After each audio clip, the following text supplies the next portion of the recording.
네, 안녕하세요. 안녕하세요. 네, Beers and Matters. 오늘은 현재 이제 뉴욕에서 전업 아티스트로 활동 중이시고 또 스쿨 오브 비주얼 아츠에서 학생들을 가르치고 계시는 이제 이재욱 씨를 모셨습니다. 반갑습니다. 네, 반갑습니다. 네, 짠 한번 하시죠. 짠짠짠. 먼저 간단하게 자기소개 한번 부탁드릴게요. 자기소개. 네. 저는 이름은 이재욱이고요. 영어로는 뭐 똑같이 재욱 리 이렇게 하고 있고 아, 방금 개그인가요? 아, 죄송해요. 친구들한테는 그냥 J라고 제이. 부르려고 하고 미국에서는 저는 뭐 한국에서 계속 자라오다가 어릴 때부터 미술을 시작했고 순수 미술을 했고 그래서 뭐 예고도 나오고 그다음에 한국예술종합학교에서 또 학부를 보내고 그다음에 좀 뒤늦은 나이에 군대를 갔다 오고 이제 미국으로 유학을 오게 됐. 처음에는 아티스트로 왔다가 이제 여기서 아티스트 비자라는 5원 비자라고 해서 아티스트 비자라는 게 있는데 그걸로 와서 1년 있다가 이제 대학원을 미국에서 다녀야겠다는 생각에 이제 어플라이를 하고 이제 미국에서 이제 카네기 멜론이라는 대학교와 SBA는 이제 또 같이 다녔는데 SBA는 여름 학기를 다녔고 이제 일반 봄 가을은 카네기 멜론이라는 대학교에서 대학원 과정을 3년간 마치고 뭐 중간중간에 미국이나 뭐 다른 나라 뭐 유럽, 남미, 한국에서 전시를 이제 제 작품, 순수 미술 작품을 선보이고 지내오다가 이제 학교를 졸업하고 이제 뉴욕의 SVA라는 학교에서 이제 가르치기 시작한 지 이제 3년째 돼가고. 아, 그래요? 네. 아, 근데 벌써 재욱 씨 인생을 한 편을 다 들은 것 같은데. 네, 우리 좀 더 이제 진지하게 이제 또 디테일한 부분은 들어가 보도록 할 텐데, 그러면 아까 말씀하신 것처럼 되게 어릴 때부터 미술을 하셨다고 했어요. 네. 네. 몇 살 때 시작했어요? 뭐 딱히 시작한 나이가 없는 것 같아요. 진짜 아주 태어나면서부터? 네, 아주 어릴 때부터. 태교 때부터? 아주 어릴 때부터 진짜요? 엄마가 태권도 하라 하면 되게 싫어하고 이제 뭐 미술학원이나 뭐 서예학원 다니라 하면 되게 좋아했던 기억이 있어서 진짜 유치원 뭐 초등학교 그때부터. 네. 아, 그럼 어릴 때부터 누가 이렇게 가르쳐 주지 않았어도 그 예술이나 뭐 미술 혹은 뭐 그런 그런 일종의 그러한 미적인 부분에 또 이렇게 끌리는 그게 있었나 보네요, 본인이. 그리는 진짜 어릴 때는 그리는 것 자체가 되게 좋았던 것 같고 그 다음에는 이제 입시 미술을 하고 나서 네. 제 생각에는 그리는 게 좋아하는 건지 잘 그려서 칭찬받는 게 좋아하는 건지 아무튼 기억은 안 나는데 네. 아무튼 되게 열심히 그 고등학교를 이제 입시 미술, 중고등학교는 입시 미술을 하면서 보냈던 것 같아요. 그래, 입시 미술이 재밌었어요, 본인은? 재밌었다는 것보다는 어떤 그냥 학생이라서 열심히 해서 잘해서 칭찬받으면 좋고 또 칭찬받기 위해서 또 하고 뭐 그랬던 과정이었던 것 같아요. 근데 아주 어릴 때는 되게 순수하게 그린 것 자체가 되게 흥미로웠던. 그러면 어릴 때 그렇게 미술을 좋아하고 예술을 좋아해서 부모님이 예중 예고 다 보내주신 예중은 제가 네. 초등학교 때는 공부라는 걸 뭔지 몰랐던 것 같아요. 한 예원이죠. 예원은 떨어졌고 시험을 쳤는데 공부 때문에? 아니면 그랬던 것 같아요. 제 그래요? 생각에는. 네. 뭐 시기 때문일 수도 있고 아무튼 뭔지 모르겠지만 딱 뭐 진짜 어릴 때잖아요. 6학년 때 초등학교. 그쵸. 근데 뭔가 시험을 보라 해서 봤는데 네, 딱 보고 나서도 진짜 못 봤다라는 느낌이 아직도 기억이 나니까. 그래서 중학교 때는 그냥 인문계? 네, 중학교 때는 인문계 하면서 이제 화실을 다니면서 예고를 했죠. 네. 그렇구나. 네. 그러면은 거의 어릴 때부터 재욱 씨의 삶에는 이제 그런 어떻게 보면 예술가의 그런 게 길이 계속 동반돼 있었네요. 그쵸, 네. 그러면은 예를 들어서 중학교 마치고 고등학교 때 그 예고를 갔다고 들었어요. 네. 어디 가셨어요? 서울 예고. 서울 예고? 그 예술 엘리트들만 모인다는 그 서울 예고? 그게 남자들은 좀 예외인데. 아, 그래요? 왜요? 여자들은 뭐 보통 반에서 공부도 1등을 해야 되고 당연히 전교에서 막 그림도 막 1등 해야 되고 그래야 가는 거지만 이제 남자 미국으로 보면 affirmative action이죠. 남자는 그에 비해 공부도 못하고 아이. 좀 훨씬 더 또 재혁씨 공부 잘했으면서 왜 또? 아니요 저는 고등학교 때는 네. 열심히 했어요 공부를. 그래요, 열심히 네, 했어요. 열심히 했어요. 근데 열심히 한 만큼 잘하는 건 아닌데 제 스스로 공부를 해야겠구나. 그래서 능력은 안 되지만 해보자 라는 모드였고 중학교 때는 그런 개념 자체가 없었던 것 같아요. 아 그래요? 그래서 고등학교에서 서울예고 거기 서울예고 어디 있죠? 거기 평창동. 평창동 제가 사실 저는 국민대를 다녔는데 거기 넘어가는 길 어딘가 근처에 있다는 소리 많이 들었었어요. 국민대에서 가깝진 않고요. 네. 상명대에서 가깝고. 그치. 네. 근데 이제 고등학교, 중학교 때 기준으로 보면은 가까운 건 아닌데 또 대학생 때 보면은 그쵸. 버스 타고 네. 이제 홍대나 이런 데 신촌 넘어가다 보면 뭐 애들이 이 근처에 뭐 이랬던 네. 기억이 있어서 그쵸. 네, 홍대에 맞아요. 비해. 그쵸, 맞아요. 어땠어요? 그 예고의 그 라이프는?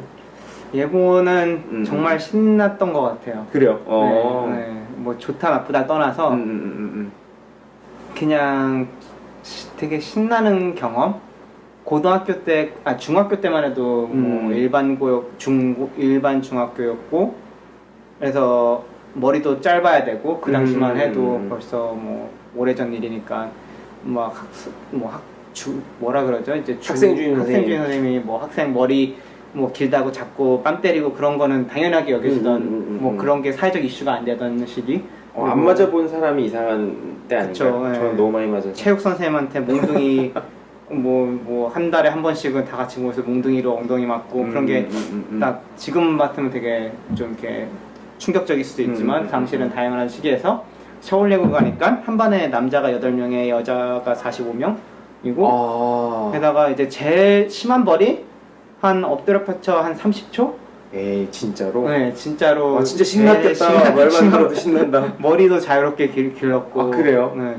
제일 심했던 우와. 벌이 뭐 이렇게 그 실기 선생님이 이제 종이로 이렇게 신문지를 해가지고 머리 한 대 때리는 거랑 아마 엎드려 펴쳐 한 30초 한 게 아마 가장 벌 받을 때만 심했던 벌이고 그것만 봐도 갈만한 이유가 충분히 되는 거예요. 저는 이제 남중남고나는데 저희 때는 그 권상우 씨 나왔던 말죽거리 잔혹사 있잖아요. 그거랑 똑같았어요. 고등학교 애들이 고1 때는 고1 때 쉬는 시간마다 여기저기서 싸우니까 지금 어디서 누구 싸운대 그럼 애들 막 달려가서 구경하고 뭐 어디서 싸운대 막 달려가서 구경하고 그랬거든요. 근데 막 그러다가 선생님한테 걸리면 막 다 같이 막 뺨 맞고 막 어쨌든 각설하고요. 이제 저희는 어떻게 보면 이제 그 예술과 문화를 사랑하시는 분을 지향하는 팟캐스트 때문에 싸움 얘기 나가고 그러면은 예를 들어서 고등학교에서 그러한 생활을 즐거운 그런 학창 시절을 보내다가 이제 대학교에 가게 됐어요. 대학교 갔어요? 한국에서? 네네네 한국예술종합학교 한예종? 네 갔죠 바로. 한예종도 어떻게 보면은 한국에서는 그 되게 정형적인 입시의 틀에서 약간 벗어난 뭐 그런 거 있잖아요. 뭐 천재들이 모이는 곳이다. 혹은 막 되게 괴짜들이 많다. 뭐 이러한 소리가 많잖아요. 본인은 어디 속한다고 생각하세요? 일단 저는 원래 서울예고에서 저희 실기조 선생님이 한예종은 무조건 가야 된다, 넣어야 된다. 그때는 뭐 그런 게 모르죠. 선생님 말이 다 이제 다 진리니까. 왜 한예종 꼭 넣어야 된다고 했어요? 모르죠. 그래서 그 선생님이 한예종이 좋다. 재욱 씨한테만? 아니요, 그 조 전체한테. 그래서 그거를 맡고 있는 분이? 진짜 한예종이 제가 6회인데 한예종 처음으로 서울예고 출신이 가장 많았던 해. 조형예술과에. 그래요? 네. 오, 신기하다.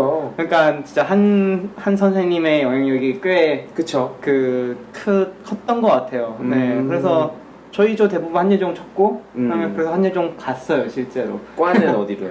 조형예술과. 조형예술과. 네. 조형예술이면은 예를 들어서 약간 이렇게 조각 혹은 뭐 그런 거를 하는 거예요? 아니면은 약간 미술로 보면 순수예술인데 한국예술종합학교는 이제 뭐 조각, 평면, 입체 이렇게 뭐 나눠지지 않고 통합적으로 다 배우는. 그래서 그냥 이름 자체는 뭐 조형 예술가인데 네네. 뭐 미국으로 보면 그냥 파인 아트가 되는 거겠죠. 그러면은 이게 조형이라는 게 그냥 예를 들어서 뭔가를 어떠한 예를 들어 2D든 3D든 뭐 컨셉슈얼이든 네. 조형을 한다라는 그런 개념이거든요. 저는 사실 조형이라고 했을 때 형태를 만든다라는 뜻인가라고 했는데 그거랑은 다르게 조금 더 넓은 개념. 저도 한자는 잘 모르겠지만 영어로 보면은 그냥 School of Visual 똑같이 School of Visual 그 Korean National University of Art에 이제 비주얼 아트 아마 디파트먼트는 아니고 스쿨 오브 그러니까 뭐 학교마다 스쿨이 있잖아요. 스쿨 오브 파인 아트 있듯이 스쿨 오브 비주얼 아트 그렇게 소속이었던 것 같아요. 뭐 스쿨 오브 디자인 그렇게 되겠죠. 네. 그러면은 이제 대학에서 조형예술과 조형예술과를 갔어요. 그럼 조형예술과에서 그 받았던 느낌이 고등학교 때 혹은 이제 처음 미술을 접했을 때랑은 또 달랐을 것 같은데 어땠어요? 일단 가서 현대 미술이란 걸 배웠고 현대미술. 네, 그 전에는 이제 계속 입시 미술, 소묘, 수채화, 사이다병 그리고 사이다병 그리고 석고 그리고 맞아. 뭐 과제전 때는 좀 자유로웠던 것 같아요. 근데 막 그렇게 진지하게 현대 미술이 뭔지 모르다가 1학년 때 갑자기 현대 미술을 하시는 선생님 밑에서 뭐 지금 보면 당시 강사 선생님들도 지금 한국을 대표했던 예술가인 것 같아요. 지금도 아무튼 그 배웠죠 처음에. 근데 그래서 많이 깨졌죠. 많이 깨졌는데 그 참 신기했던 것 같아요. 그게 어떻게 보면은 어릴 때는 미술이 좋아서 그냥 그리는 행위 자체가 좋아서 했다가 고등학교 때는 그냥 입시니까 또 잘하면 칭찬해줄 때 그게 좋으니까 하다가 이제 대학교 가서 뭔가 엄청 욕을 먹는데 또 묘한 매력이 있어. 정말 그냥 다른 걸 배우는 거예요. 다른 걸 뭐 개념 미술로 시작해서 다른 걸 배우는데 이게 어떻게 보니까 내가 좋아서 그렇게 하는 건지 하다 보니까 그렇게 갔는데 이 분야는 그런 거니까 내가 그걸 해야 되는 건지 약간 좀 그거에 대해서 이제 좀 어쨌든 그 당시 지금 생각해 보면은 네, 내가 지금 어쨌든 그 길 선택에서 뭐 선택의 여지가 없었죠. 그냥 당연히 대학교를 가야 돼서 갔고 가니까 이제 이게 현대미술이라 했는데 제가 그 전에 알아왔던 미술과는 전혀 다르고 근데 또 그게 미술이니까 배워야 되는 거니까 배웠던 거죠. 네, 지금 생각해보면은 그게 제가 좋아서 그걸로 하려고 했던 거가 아니라 갔는데 이게 현대 미술이다 배워라. 그래서 이제 배웠던. 그래요. 그러면은 네. 어떻게 제가 듣기로는 이제 제가 이제 되게 한 10여 분 좀 넘는 짧은 시간 동안에 압축적으로 들은 거긴 하지만 어떻게 보면은 최초로 왜라는 질문에 대한 이야기를 하신 것 같아요. 그러니까 그 전까지는 예를 들어서 뭐 하고 싶어서 했고 혹은 잘하니까 했고 뭐 칭찬받아서 주변에서 바라봐줘서 피드백을 줘서 했는데 이 다양한 부분에 대해서 내가 이걸 왜 하고 있지? 약간 이런 거에 대한 이야기를 좀 하신 것 같은데 맞나요? 뭐 그쵸. 왜라는 질문을 시스템 자체로 많이 하게 만들었죠. 학교에서 수업에서 뭘 하나 선택하는데도 왜 해야 되는지 계속 왜 해야 되는지의 답을 찾아가는 게 제가 한예종을 보냈던 시기였던 것 같아요. 그래요. 그러면 네. 한예종에서의 졸업을 할 때까지 계셨어요? 아니면 중간에? 중간에 이제 3학년 때 한 학기를 교환학생으로 갔다 왔어요. 카네기 멜론으로 똑같이. 네, 그 경험이 이제 제가 미국을 오게 된 가장 큰 어떤 계기가 됐던 것 같아요. 그럼 한예종 다니다 교환학생으로 갔던 학교가 네, 카네기 멜론. 카네기 멜론. 네. 여러분들 사실 이제 카네기 멜론이 저도 옛날에 처음에 이름 듣고 조금 웃었는데 멜론이 뭐냐 이러면서 근데 상당히 좋은 그런 미국의 최고 명문 중에 하나고 사실 어떻게 보면은 이제 신기한 게 거기는 이제 테크놀로지도 좋은데 아트나 디자인 쪽도 가장 뭐라고 해야 되지 전도 유망한 학교 중에 하나인 학교예요. 사실 많은 분들이 모르실까봐 혹시나 해서. 네. 근데 이제 카네기 멜론으로 네. 그러면 이제 아까 근데 5원으로 처음에 왔다고 하셨잖아요. 그때는 이제 훨씬 나중이고 이제 아, 네, 그때 생각을 처음 하게 된 계기가 그거다. 네, 그쵸. 네. 그러니까 미국에 이제 학생으로 말고 학생이 아니라 이제 학부를 졸업하고 이제 처음 아이 이제 제 몸을 미국에 맡기기 시작한 때는 이제 2011년도에 초에 이제 오원으로 온 거고 그 전에는 이제 한예종을 카네기 멜론 교환학생 갔다 한예종을 다시 와서 졸업을 하고 군대를 2년 갔다 오고 그 다음에 이제 오게 됐죠.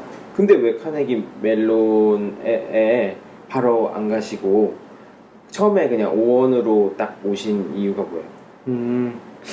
그냥 뭔가 그 미국을 가고 싶었던 게 많았는데 그래서 중간에 뭐 레지던시 프로그램 2개월 정도 한 적도 있고 2007년도에 근데 어쨌든 이제 인생에 군대를 갔다 와야 되니까 아 그쵸. 네 군대. 그렇게 하다 군대를 마치고 제가 군대를 좀 나이 늦게 가서 몇 살 때 가셨어요? 한국 나이로 25살? 아, 네. 25? 그러니까 막 엄청 늦진 않은데 그래도 그러니까 예를 들어서 한 3, 4년 정도 늦게 간 거네요. 일반적인 경우에 비해서. 저 4년 그쵸. 그래서 진짜 2008년도에 가서 2010년도에 나왔죠. 2008에 가서 2010? 네, 그리고 바로 이제 나와서 이게 2011년 초에 이제 미국으로 오게 되고 그다음에 처음에는 이제 아티스트로 와서 뭐 레지던시 프로그램도 참여하고 미국에 있다가 그러니까 모르니까 이제 있다가 이제 미국 친구들도 만나게 되고 미국 학교에 대해서 더 알게 되고 대학원 프로그램에 대해서 그래서 이제 어플라이를 준비를 해서 다행히 이제 또 카네기 멜론에 교환학생 때 했던 선생님들 그대로 계시고 뭐 그랬던 인연이 닿아서 그래서 가게 컨택을 했어요. 네.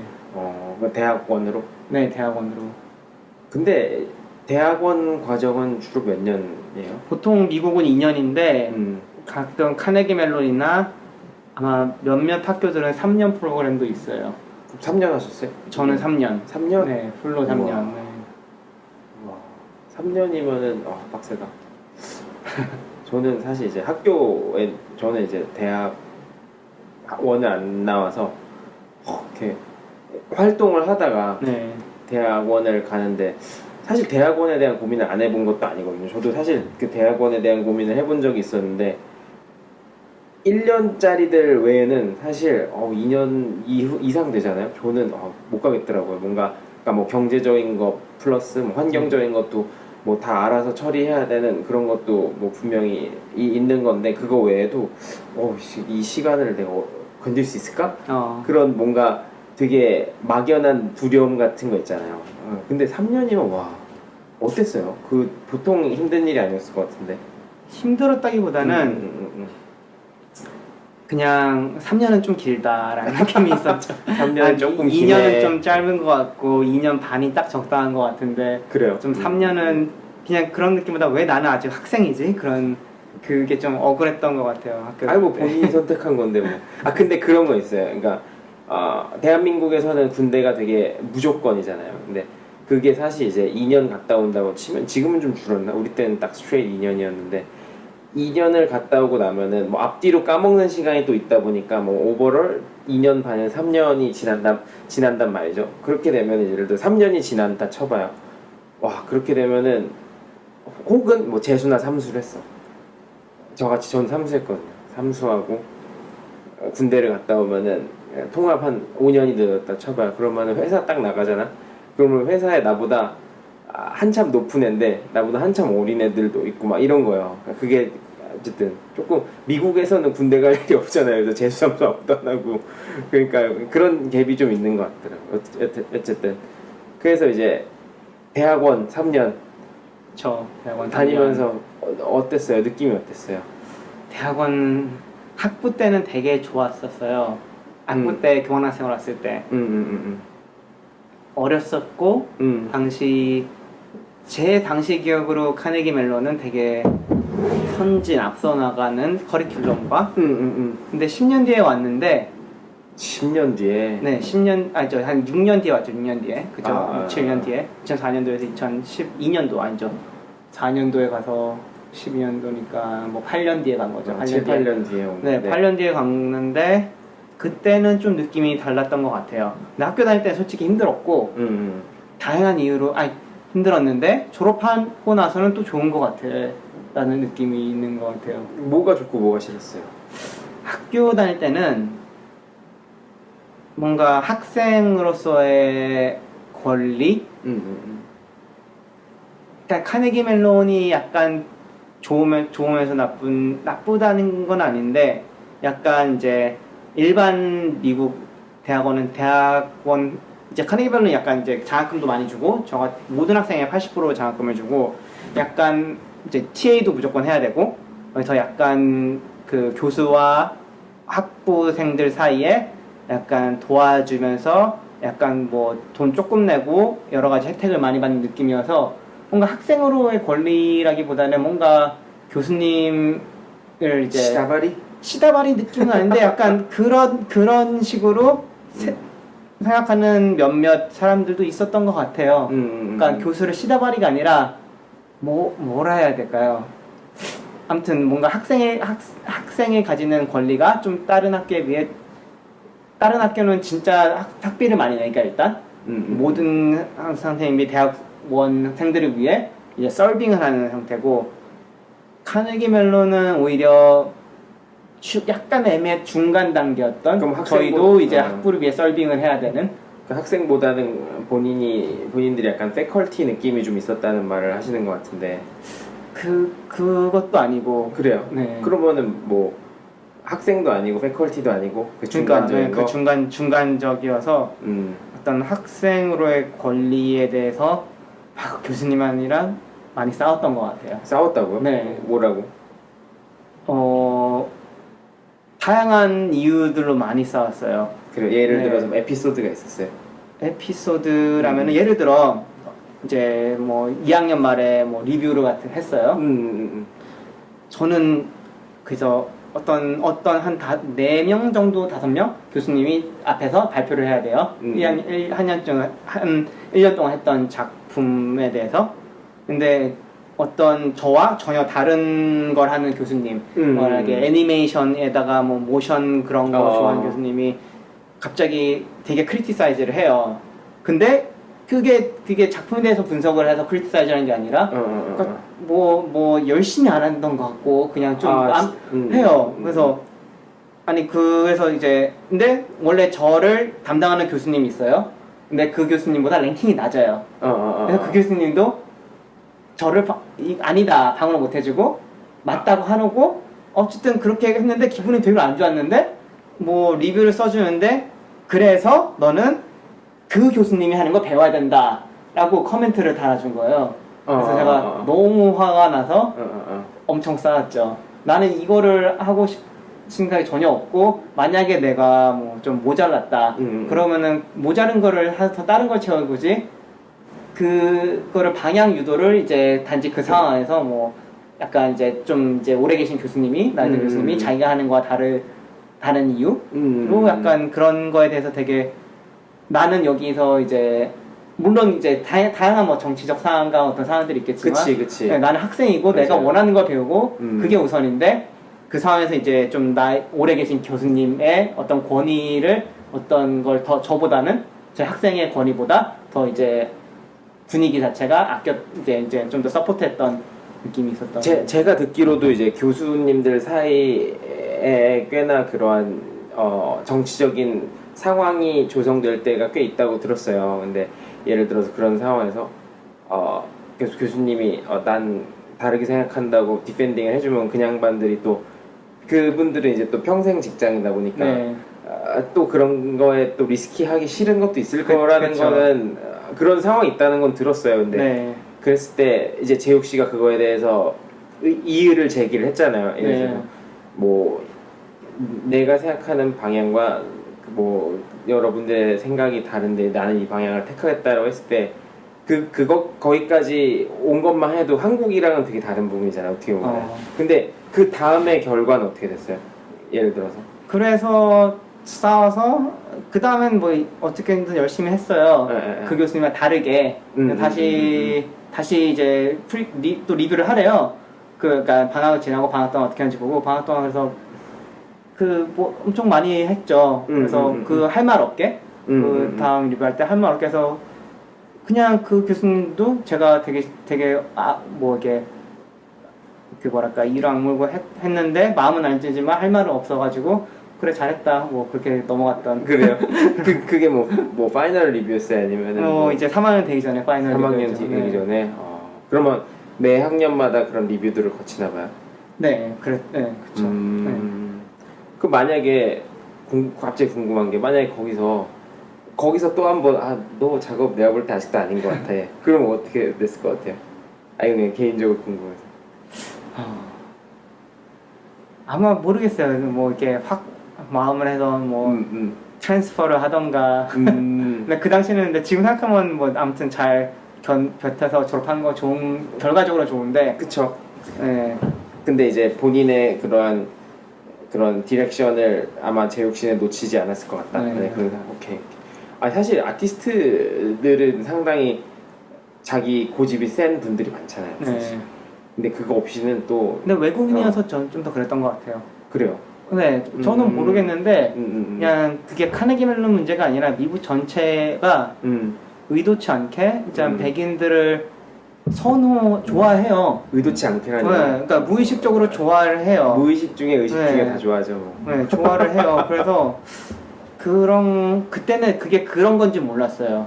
네, 그때는 그게 꼭 백인들 뭐 중간에 저는 중국 애가 쫓겨난 적도 있었고, 근데 중국 애가 갑자기 쫓겨났다고? 네, 그 영어도 못하고 작업량이 없다고 해서 쫓겨난 적도 있었는데 같은 미국 애는 영어를 하는데 그래서 이제 프로베이션이라고 해서 이제 경고를 받았죠. 근데 왜 똑같은 애인데 중국에는 잘리고 이제 미국에는 말이 되니까 경고를 받고. 근데 그 당시만 해도 그런 게 뭔가에 대해서 감이 없었던 것 같아요. 그냥 개개인 인간과 인간 간에 맞는 교수님도 있고 안 맞는 교수님도 있고 어떻게 보면은 정말 천사 같고 정말 똑똑하시고 좋은 분들도 많아요. 근데 제가 단지 그때 리뷰 받았던 교수 중에 나이 많은 분 한 분이 이제 좀 저랑 안 맞는 그런 인간적으로 안 맞는 네. 생각을 했는데 졸업을 하고 이제 학생으로 보호를 못 받게 되는 거죠. 사회에서 있다 보니까 미국이란 나라는 무의식적인 백인을 좋아하는 게 있구나라는 게 뒤늦게 좀 저는 느껴졌던 것 같아요. 네. 사실 뭐 저도 이제 회사에서 일을 하는 입장으로서 충분히 공감하는 부분이 있고 아까도 농담 반 진담 반 얘기했지만 의식 중에 무의식 중에 다 백인을 선호한다고. 사실 이제 미국이라는 나라가 특히 이제 뉴욕에는 전 세계 모든 나라 모든 인종이 모여 있는데 그 안에서도 그러한 뭔가 은연중에 벌어지는 뭐 인종 차별이라든지 이런 게 분명히 존재는 하는데 또 그거를 어떻게 보면 이제 외국인 노동자의 숙명이라고 해야 되나? 그거를 요리조리 빠져나가면서 버텨나가고 또 거기서 한 단계씩 성장을 해야 되니까 사실 이게 보통 그런 부분이 사실 실질적으로 저 같은 경우는 실질적으로 일을 하는 것보다 저한테 더 힘든 부분은 어떻게 보면은 일 외에 나머지 것들을 컨트롤하고 매니징하는 게 사실 저는 되게 힘들거든요. 근데 비슷한 경우인 것 같아요. 뭔가 그런 작업물 외에 다른 정치적 상황 혹은 뭐 은연중에 나올 수도 있는 그러니까 어떻게 보면 인종차별이라는 게 그러니까 레코딩 기계로 녹음을 하지 않는 한 뭐 직접적인 그러니까 인종차별적 발언을 수치로 낼 수 없죠. 그렇죠. 하지 않는 한 증거가 있는 한 모든 게 정황 증거일 뿐이 심증일 뿐이기 때문에 사실 그런 게 그러니까 이성적으로 추론을 해보아도 분명히 존재는 하는 건 어느 정도 있긴 있거든요.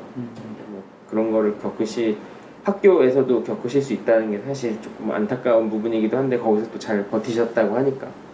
근데 뭐 제만의 생각일 수도 있고 꼭 뭐 다 그런 건 아니고 몇몇 분이랑 안 맞았던 부분이 있는데 근데 지금 거꾸로 생각해보면은 왜 그 중국에는 쫓겨나고 백인들은 경고만 계속 받았을까라는 생각?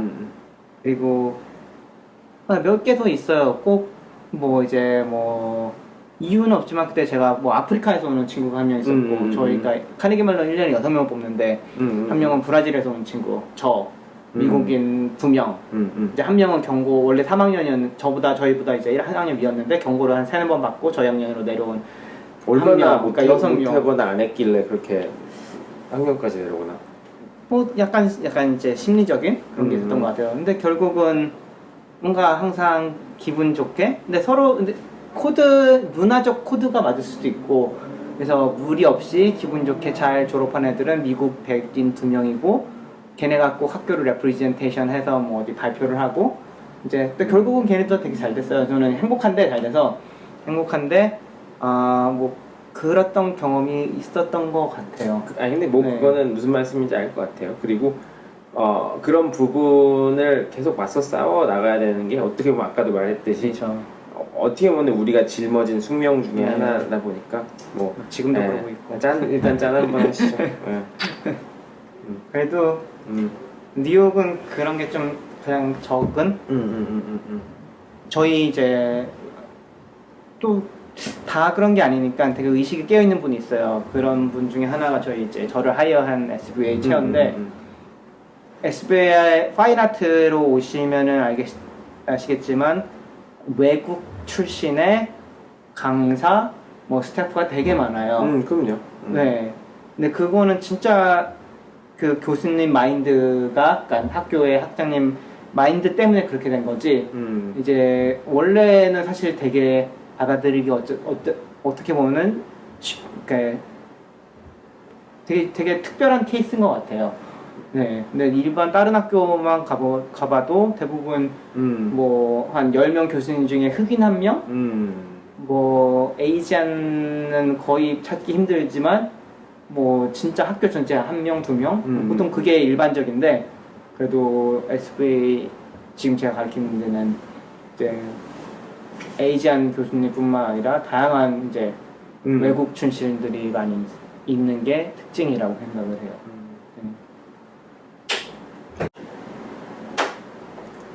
네, 그래서 그 스쿨 오브 비주얼 아트죠.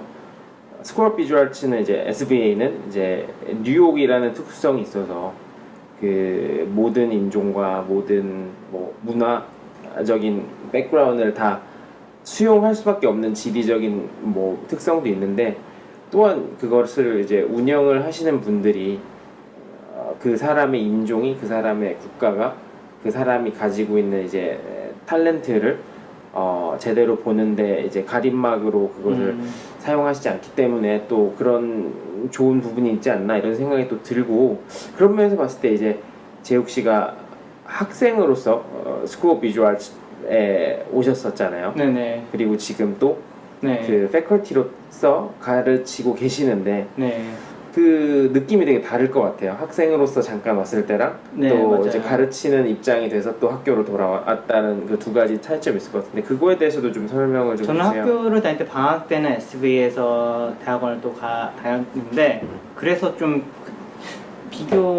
어쨌든 카네기 멜론이랑 비교를 하자면은 SB에는 일단 워낙 뭐 역사적으로 이름이 난 유명한 교수님들이 많이 있어요. 저 학교 다닐 때도 그런 분들한테 배웠고 예를 들면 예를 들어 뭐 위트니 미술관 관장을 15년간 했는데 뭐 엄청나게 유명했던 뭐 그런 분이 채우고 뭐 대부분 뭐 그런 뭐 위트니 미술관 모마에서 전시하거나 큐레이터로 역할했던 그런 분들이 이제 많으시고. 정말 세계를 리딩하는 분들이한테 배웠어서 되게 달랐던 것 같아요. 네, 오히려 많이 배웠고 어떤 그러니까 사소한 정치적이거나 어떤 사소한 자기 주장에 관심이 많이 없었던 것 같아요. 그분들은. 네, 좀 더 큰 세상에 더 관심이 많았고, 뭐 학교 내부에서 뭐 내가 어떻고 그런 입지가 그런 것보다는 그래서 되게 깔끔하고 좋았었던. 네, 되게 이 사람들은 오히려 진짜 이제 큰 거를 보고 있구나 생각하고 있구나.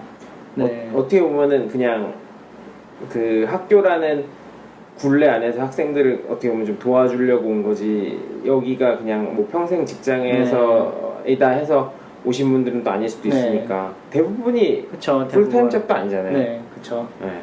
그러니까 사실 어떻게 보면 거기서 또 목소리를 낼 수 있는 그런 여지가 또 있는 것 같아요. 네. 뭐, 나 잡 있는데 뭐 안 해. 막 약간 이럴 수도 네. 있으니까. 어쨌든. 네. 그러면 이제 가르치는 입장에서 바라보는 그 학교는 어때요? 지금 뭐 한 3년 가까이 가르치고 계시다고 네. 하시는데.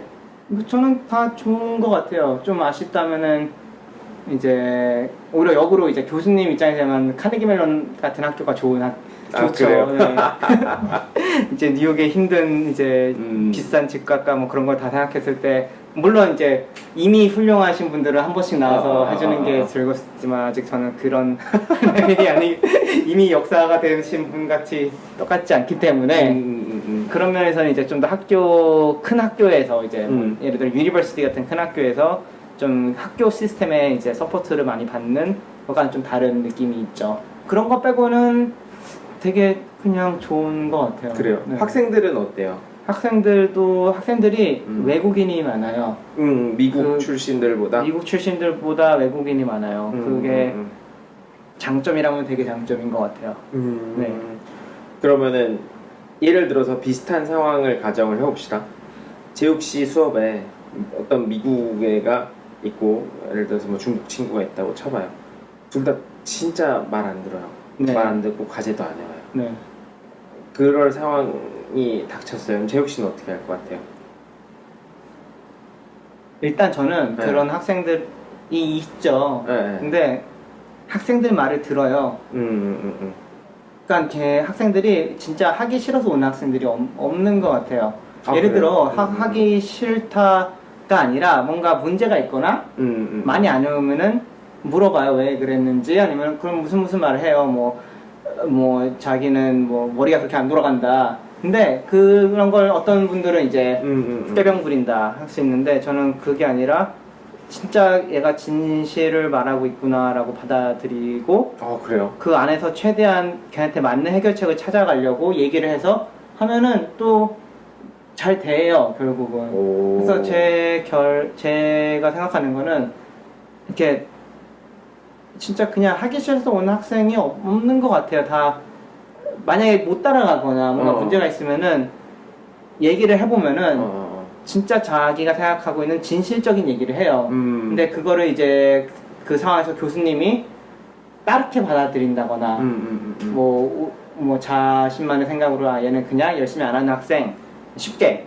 받아들이면 그때 문제가 생기는 것 같고 그거를 진심으로 받아들이고 거기서 좀 더 어떻게 하면 더 해결을 가능할까 얘기를 해서 결론을 내보면 또 되게 잘 되는 경우가 꽤 있었던 것 같아요. 저는 사실 되게 이런 따뜻한 교수님들도 계시지만 또 아닌 분들도 많이 보긴 봤거든요. 근데 예를 들어서 그렇게 하나하나 물어보면서 길을 잡아주려고 하는 분들이 있어요. 네. 근데 그거 되게 보통 에너지 소모하는 일이 아닐 것 같은데. 저는 수업하는 동안은 에너지 소모가 그래요? 딱히 하진 않는 것 같아요. 통장에 입금이 되니까. 농담이고요. 그러면 이제 그런 친구들이 그러한 과정을 거쳐서 이제 발전하는 모습을 보면서 또 이렇게 만족을 그쵸, 느끼시거나 기분 좋죠. 네, 잘 해서 잘 해오면 기분이 정말 좋죠. 독설 이런 건 아니에요? 너 뭐야 이거 뭐 하자는 거야? 약간 이런 거 해본 적 없어요? 조금씩 옛날에는 좀 이렇게 칭찬을 좀 덜 했던 것 같아요. 그래요? 네, 칭찬을 덜 했는데 요즘에는 좀 더 칭찬을 많이 해주려고 해요. 칭찬을 하면서 비판할 부분을 비판하고. 네. 칭찬을 하면서. 네. 칭찬할 고래도 부분은 춤추게 하면서. 저는 사실 되게 기억에 남는 선생님이 제가 제일 존경하는 그 선생님 중에 한 분이거든요. 근데 그분이 독설로 되게 유명했어요. 그래서 우리 같은 경우는 이제 3학년 때 전공 선생님이었는데 그 선생님 오기 전에 작업을 다 벽에 쫙 걸어놔야 돼요. 그 다음에 그러니까 무서운 애들은 다 뒤에다 걸어놓는 거야. 그래서 그 뒷자리가 예를 들어서 이렇게 네모나잖아요. 그러면은 문이 여기 있으면은 항상 이쪽부터 시작해서 이렇게 한 바퀴 돌았단 말이에요. 그래서 애들이 이쪽에다 많이 걸어. 근데 또 어떤 날은 여기서부터 도는 거야. 그러면은 선생님 그 분노 게이지가 막 충만했을 때 와가지고 여기 갈굴 때는 막 사정없이 막 뭐라고 하다가 또 다른 줄 여기다 걸면 또 여기부터 시작해가지고 막 약간 그게 되게 네. 웃겼었단 말이죠. 근데 그 중에 기억에 남는 게 한 번 선생님이 그 크리틱을 하는데 그러니까 인격 모독을 하는 건 아닌데 그날은 어떤 애가 작업을 딱 했는데 한마디 했어요. 너는 오늘 내가 싫어하는 짓 전부 다 해왔다고. 그냥 그게 전부 다 했어. 그리고 갔어요. 옆으로. 그러니까 그 여자애가 막 펑펑 우는 거야. 그래서 진짜 애들이 바싹 긴장해가지고 어떡하냐 막 약간 그랬었던 기억이 있어요. 근데 또 그렇게 막 뭔가 임팩트를 주는 뭔가 충격을 꼭 주시는 분이 계신 반면 또 이재욱 교수님은 어떻게 보면 이제 엄마 같은 마음으로 그렇진 않은데 그래요. 좀 학생의 제가 말을 많이 하기보다는 학생을 많이 말을 시켜요. 그래서 학생이 어떻게 말을 하고 어떻게 논리를 만들어내는지 이름을 부르면서 시켜요. 그러니까 모든 학생이 다 동등하게 어떻게든 이제 말을 해야 되는 거예요. 그 작품을 디펜트하거나 다른 학생의 작품을 말을 해야 돼. 그런 식으로 좀 이렇게 유도를 많이 하는 편이죠. 좋네요. 네. 자, 그러면은 여태까지 이제 재욱 씨가 한국에서부터 뭐 이런 다양한 뭐 학교를 거쳐서 뭐 대학교 뭐 미국 유학 그다음에 이제 결국엔 SB에서 티칭까지 하는 이야기를 들었는데 또 전업 아티스트로서의 작업에 대한 이야기도 좀 궁금해요. 네. 본인의 작업에 메인 ธี같은 게 있어요? 매번 다르겠지만 그쵸. 뭐, 언제부터 시작해야 되는지 모르겠는데 일단 대학교 졸업하자마자 어떻게 보면은 되게 좋은 기회들이 많이 있었는데 어떻게 보면은 너무 세상을 빨리 알아서 길게 봤을 때 나중에 지금 생각했을 때 길게 봤을 때는 그때 좀 그런 시기가 아니었더라면은 어땠을까라는 생각도 있고 예를 들어 이제 대학교 오자마자 졸업할 때쯤에서 사실 내가 하고 싶은 걸 좀 더 많이 연구하고 근데 실제로 이제 프로페셔널하게 미술관이나 이름 있는 갤러리에서 전시를 할 기회들이 들어왔어요. 그래서 당시는 그게 되게 중요한 거로 생각을 했어요. 지금 제가 어리잖아요.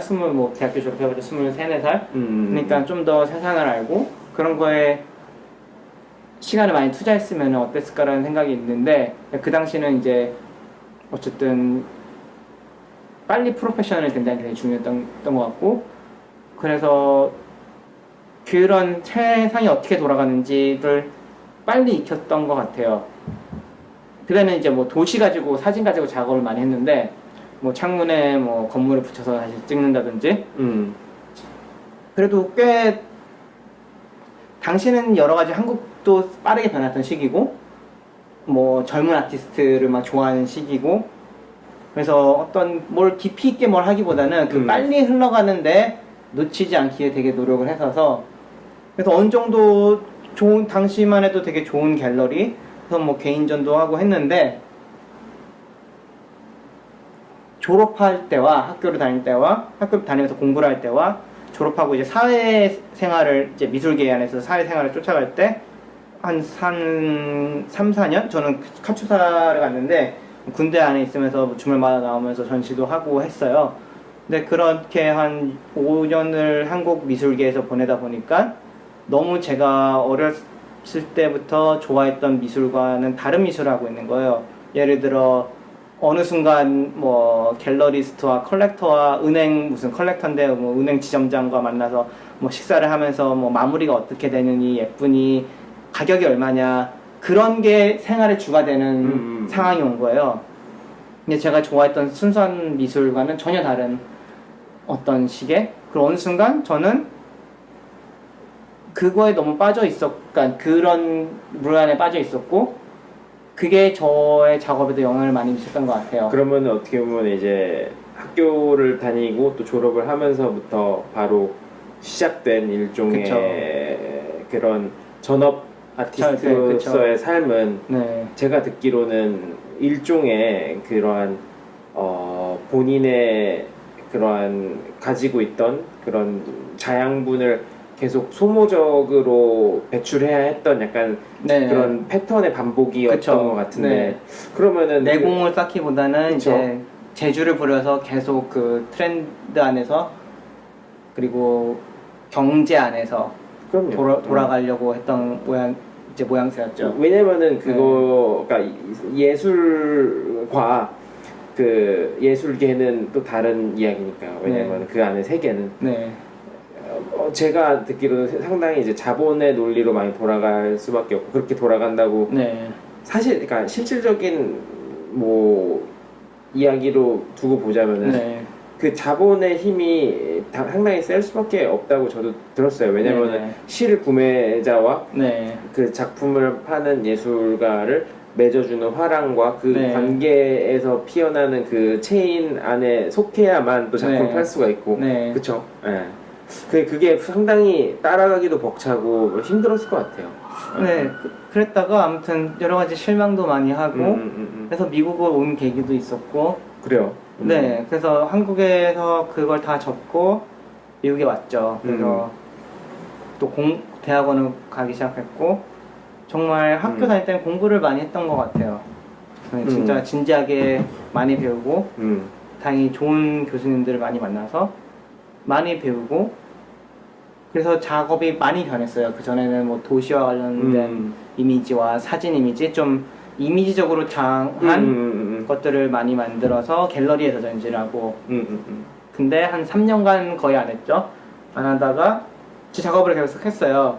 학교 다니면서 학교에서 배운 다양한 철학적인 얘기들 이론적인 얘기들을 자연스럽게 반영이 되면서 뭐 지금은 약간 철학적인 내용에 대한 작업을 많이 하는데 좀 자연과 관련된 자연. 네, 그러니까 쉽게 말하는 자연이라기보다는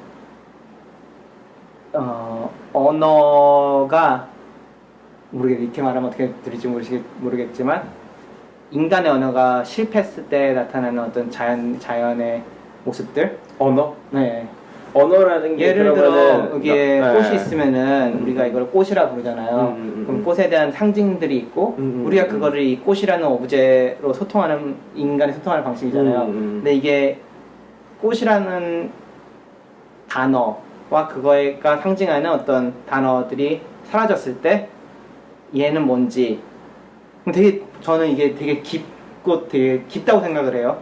우리는 이제 꽃은 예쁜 거 뭐 사랑하는 사람들 뭐 둘 다 로맨스와 관련된 걸 하는데 이제 꽃 자체는 사람한테 예쁘려고 자란 건 아니잖아요. 그렇죠. 그러니까 그런 고민들 일종의 네. 그러면은 그 언어라는 수단이 담고 있었던 한계가 그 참 뜻을 전달하는데 실패를 한다라는 가정하에서 그러면은 이 본질을 나타낼 수 있는 새로운 해석을 제시하고자 하는 거예요.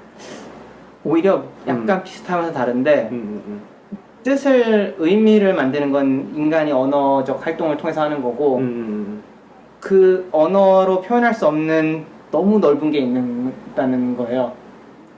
그러니까 참뜻이란 게 언어가 참뜻을 방대한다는 게 아니라 모든 거는 새로운 뜻을 만들려고 하는 인간의 언어는 계속 새로운 뜻을 만들려고 해요. 근데 이제 언어가 없는 사물은 그런 언어적 해석보다 훨씬 크다는 그런 주제를 가지고 작업을 그렇죠. 하는 거죠. 저는 사실 이제 그게 어떻게 보면은 그러니까 지금 제가 지금 표현하려고 하는 그 단어도 잘 맞지 않을 수가 있는데 오해를 불러일으킬 수가 있는 거죠. 언어라는 거가 그러니까 이게 사람들이 가지고 있는 본인들 혹은 이제 종족적인 특성이 그것에 투영돼서 그게 반사돼서 돌아오는 거잖아요. 일종인데 그게 옳지 않을 수도 있고 어떤 것들은 불가능할 수도 있으니까. 네.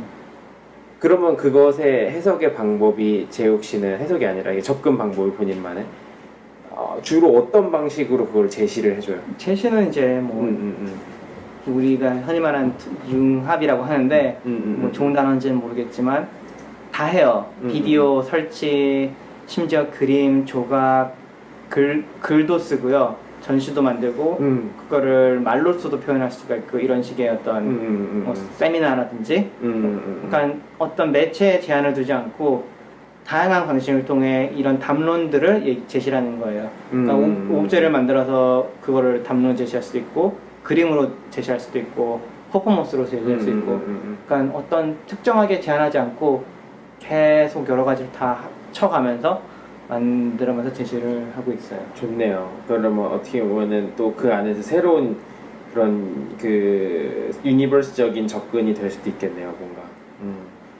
그러면은 작품에 네. 궁금한 게 제목은 어떻게 져요? 제목은 네. 고민을 많이 해요. 그게. 아, 그래서 근데 뭐 예를 들어서 뭐 빵상빵상 이런 건 아닐 거 아니에요? 네. 이 영어로 다 짓죠. 작품 영어로 다 짓고 굉장히 작품 이름을 짓는 것 때문에 시를 좋아하게 됐어요. 단어의 조합이 만들어내는 어떤 뭐랄까 큰 그 기쁨? 정말 예상치 못했던 단어들이 합쳐져서 어떤 새로운 생각을 하게 만드는 뭐 그런 식의 시적 어떤 이제 시적 해석 방식에 관심을 많이 가지게 됐죠. 좋네요. 그러면 최근작 제목은 뭐예요?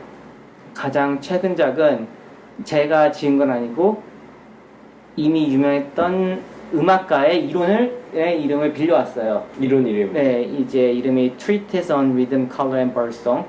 이제 Treatise가 어떤 논문이라기보다는 어떤 되게 큰 연구, Treatise가 뭐 큰 연구 그런 느낌이고, on Rhythm, 이제 리듬, 색, 새소리, 리듬, 색, 새소리에 대한 어떤 큰 연구라는 이름이죠. 그거를 이제 빌려왔죠. 네, 메시앙이라는 20세기 어떻게 보면 가장 중요한 작곡가 의 이론에서 그래서 그 이론을 해석을 해서 다른 영상 작품을 만들었고요. 좋네요. 네. 그러면은 이제 잠깐만 하나 둘 셋. 재욱 씨가 아티스트로서 이제 다양한 본인만의 추구하고 계시는 방향성이나 그런 세계가 있을 것 같은데 그거는 어떻게 보면은 또 그 지금 현재에 대한 그러니까 모습일 수가 있고 또 미래의 재욱 씨는 또 다를 수가 있잖아요. 혹시 뭐 본인의 미래 작품 뭐 당연히 힘들 수도 있고 없을 수도 있지만 플랜이라든지 혹은 뭐 작품 그러니까 작가로서의 플랜이 있을 수 있고 또 교수로서의 플랜이 있을 수가 있는데 뭐 혹시 뭐 그런 미래에 대한 플랜이 혹시 있어요? 뭐 일단은 그쵸, 미래에 대한 플랜이 있고 그거에 대해서 이제 해가려고 노력을 하는 중인데 미국에서 우리 한국으로 치면 정년 교수를 지금 계속 테뉴어를 받으려고 노력을 하고 있고 그게 이제 SBN은 테뉴어 자체가 없고 SBN 없죠. 네, 이제 이걸 발판으로 해서 이제 미국에 있는 다른 학교에서 테뉴어를 할 이제 근데 SBN은 그래도 뭐 여름에 나와서 계속 가르칠 수도 있으니까 또 연을 끊는다기보다는 이제 그런 어떻게 보면은 테뉴어 좀 안정적인 테뉴어 잡을 잡으면서 작품으로는 좀 예술이라는 분야와 과학, 특히 뇌과학 분야와 관련된 걸 결합해보고 싶은 생각이 많이 있죠. 네. 그렇구나. 그럼 뭔가 형언할 수 없는 세계에 대한 그런 것들에 좀 탐구가 항상 계신 것 같네요. 뭔가 그러면은 그러한 쪽에 대한 이제 또 작품을 또 언젠간 또 만나볼 수도 있을 것 같네요. 네. 좋습니다. 그러면은 이제 마지막으로 우리 저희 이제 비얼스 메럴스에서 항상 마무리하기 전에 하는 게 하나 있는데 뭐냐면은 저희 청취자분들에게 이제 우리가 어떻게 보면 술방이다 보니까 뭐 건배사 비슷하게 뭐 한마디 짧게 해주시는 게 있어요. 네. 혹시 뭐 그런 거 있어요? 해줄 만한 건배사?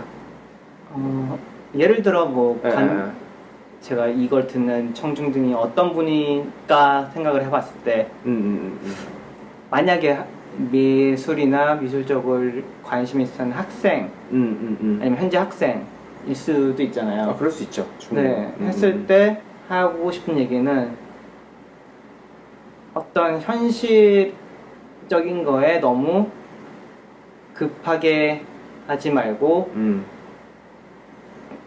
조금 늦더라 생각하더라도 자기 내공을 쌓는데 최선을 다하는 게 곧 최고의 지름길인 것 같아요. 네. 오케이. 그러면은 우리 뭐 최선을 다합시다 네. 하고 짠 하고 마무리하는 걸로 할까요? 알겠습니다. 알겠습니다. 네. 네. 네. 오늘도 역시 이제 이재욱 아티스트 분을 모시고 좋은 얘기, 또 뜻깊은 얘기 많이 나눠봤던 것 같습니다. 뭐 또 다음에 또 좋은 기회가 있거나 혹은 또 뭐 전시하거나 새로운 작품 나오면 또 소개해드리는 걸로 하고, 또 오늘은 또 여기까지만 하는 걸로 할게요. 아쉽지만. 예, 알겠습니다. 그러면 모두 들어가세요. 반갑습니다. 감사합니다. 잠깐만요. 반갑습니다. 네. 네, 그러면은 여러분 모두 평안한 밤 혹은 아침 되시길 바라면서 여기까지 하겠습니다. 감사합니다. 감사합니다.